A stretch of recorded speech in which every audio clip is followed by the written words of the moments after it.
En la interrupción, hermanitos, decíamos que ya Jesucristo había hecho ya el sacrificio por única vez y para siempre. Muy bien, hermanos. Entonces, eh, los versículos claves podrían tomar nota ustedes si gustan como referencia, porque es muy ilustrativo en estos casos. Tenemos ahí Hebreos 1, 1,2, Hebreos 2, versículo 3, eh, capítulo 4, versículos 14 al 16 y 11, versículo 1, por ejemplo, la fe es la confianza en lo que se espera, ¿no es cierto? La convicción de lo que no se ve, dice el versículo, ¿no es cierto? Los anteriores, ¿no es cierto? Podemos acercarnos al trono de la gracia para alcanzar misericordia y tomar gracia para el oportuno socorro. Estos son los capítulos clave que son aleccionadores, hermano, para el conocimiento para la mejor comprensión de esta parte del estudio. Y bueno, en resumen tenemos que este libro está dividido o está dirigido a tres diferentes grupos.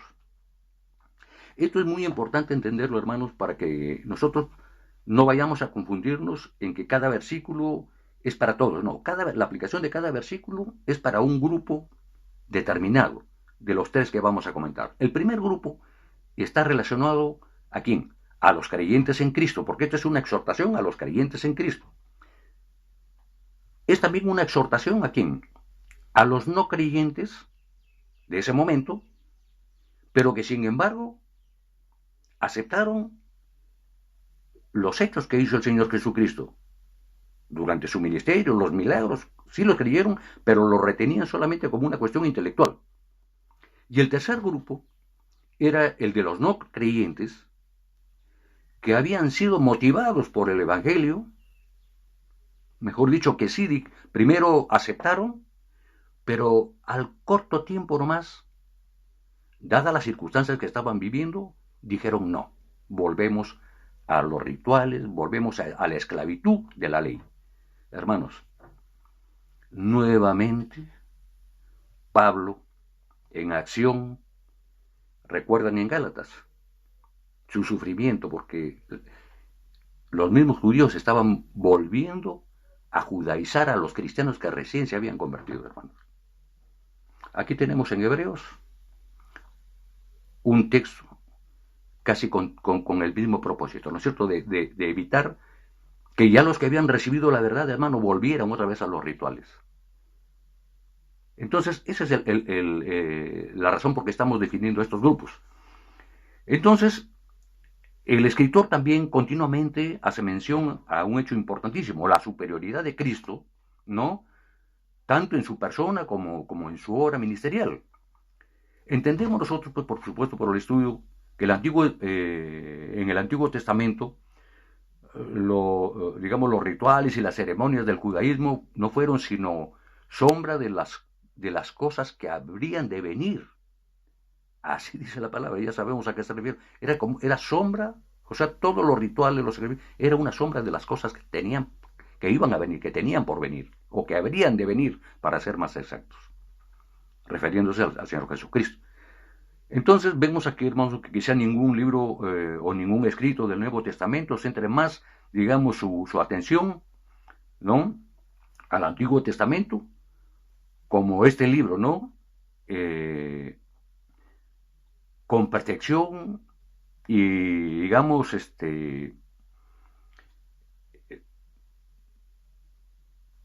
como para saber que el verdadero fundamento del libro que está escribiendo está centrado ahí en el tema del sacerdocio levítico. Así lo explico mejor, hermanos. Muy bien. Luego tenemos aquí otro punto que tocar. El autor de este libro, que aún sigue siendo un enigma, hermanos, compara lo inadecuado, digamos, del sistema sacrificial del Antiguo Testamento con la perfección y consumación cumplida en Cristo por única vez y para siempre, como lo comenté hace un momento. Me refiero a este nuevo pacto que permite a todos los cristianos y a todos los creyentes el acceso directo, ¿a dónde? Al trono al trono santo. Recordemos, hermanos, cuando el Señor Jesucristo fue crucificado en la cruz, ¿qué ocurrió con el velo del templo? El velo del templo se partió de arriba abajo. De manera simbólica está expresado el quebrantamiento del cuerpo del Señor, ¿no es cierto? Pero también se abrió el camino para que podamos nosotros ya no solamente permanecer en el lugar santo, para que pasemos al lugar santísimo. ¿Y qué había en el lugar santísimo? En el tabernáculo.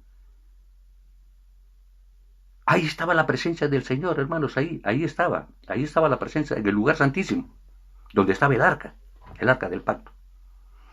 Entonces, este nuevo pacto nos permite el acceso directo a Él, donde quiera que nos encontremos, hermanos, en el trabajo, en la casa, en cualquier lugar nosotros ya podemos llegar directamente a Él a confesarle nuestras faltas, a pedirle su ayuda, a pedirle su guía, a pedirle todo, porque somos cristianos y hemos aprendido a depender de Él totalmente, o por lo menos lo estamos aprendiendo.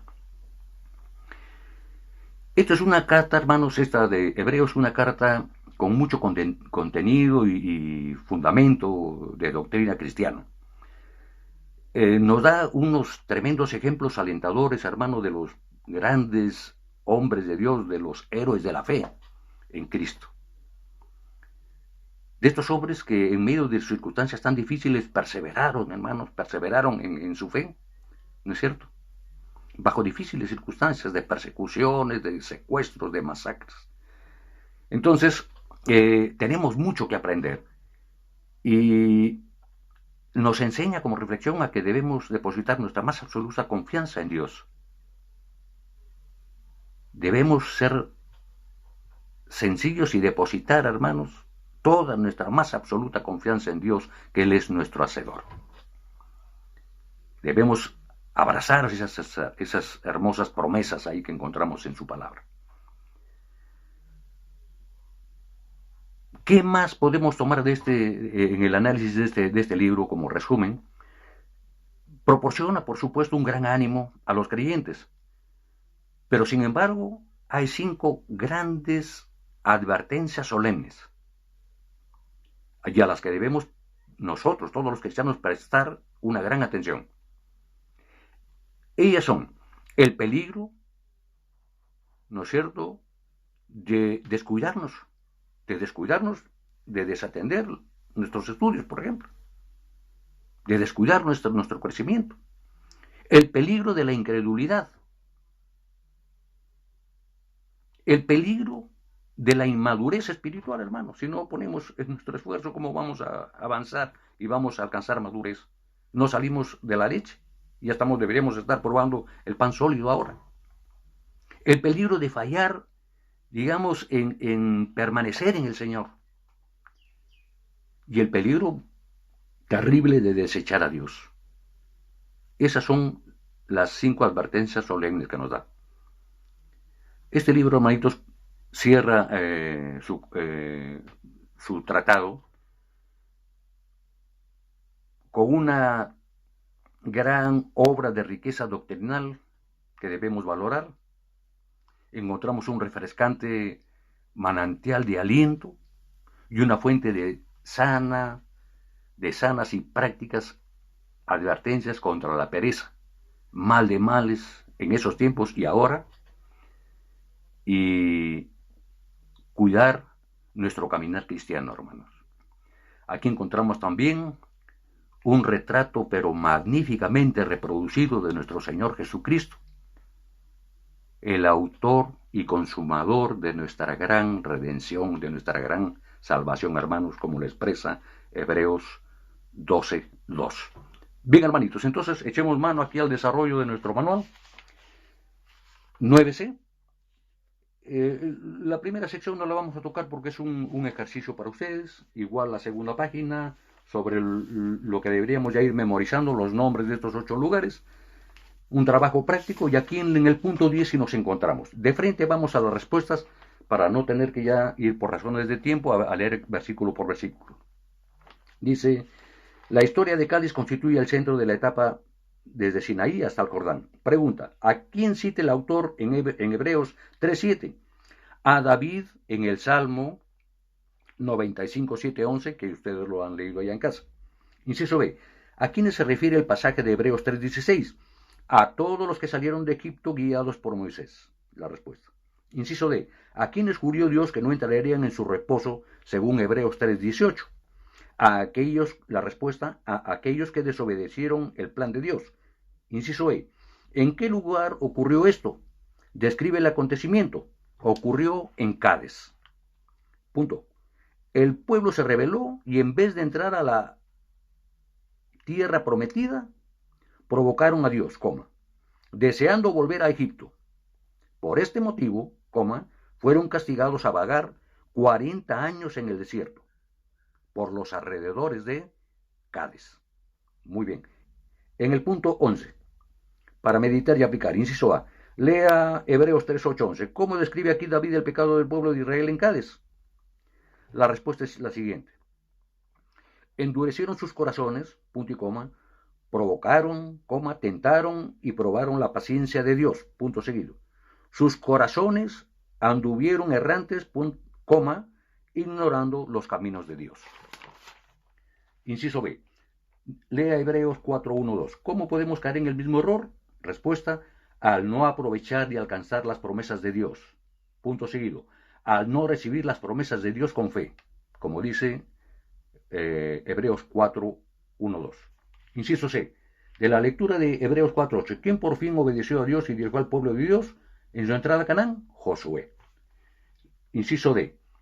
De la lectura de Hebreos 4:7-10. ¿Cómo sabemos que aquel reposo de Canaán es una figura del reposo eterno que Dios tiene reservado para todos los creyentes?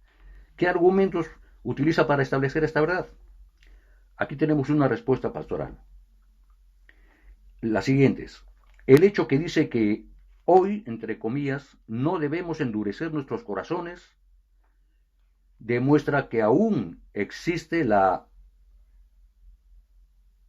posibilidad de no entrar por la incredulidad y la desobediencia. Punto seguido. Dios tiene guardado reposo a los de la fe en Él. Esa es la respuesta. Punto 12. Lea Hebreos 3:12-14 y siguientes. ¿Qué lecciones prácticas podemos aprender de los sucesos ocurridos en Cádiz? Las siguientes. Debemos guardarnos de la incredulidad que nos aparte de Dios. Otra. Orando y exhortando para evitar se endurezcan los corazones. Otra. Mantener confianza hasta el fin, aprovechar y oír las promesas con fe. Otra. Procurar entrar evitando ejemplo de desobediencia de los israelitas. Aquí termina esta lección, hermanos. Espero que sea de mucho provecho para ustedes. Y continuemos, hermanos, esforzándonos por seguir creciendo en gracia y en sabiduría, hermanos. Aprovechen este tiempo, estos tiempos de pandemia los ha diseñado el Señor, no para que estemos cruzados de brazos, hermanos, y nos gane la pereza. Se lo digo con la mejor de las voluntades, hermanitos, y para que logremos complacer a nuestro Señor, porque eso es lo que Él nos está demandando, crecimiento en gracia y en sabiduría.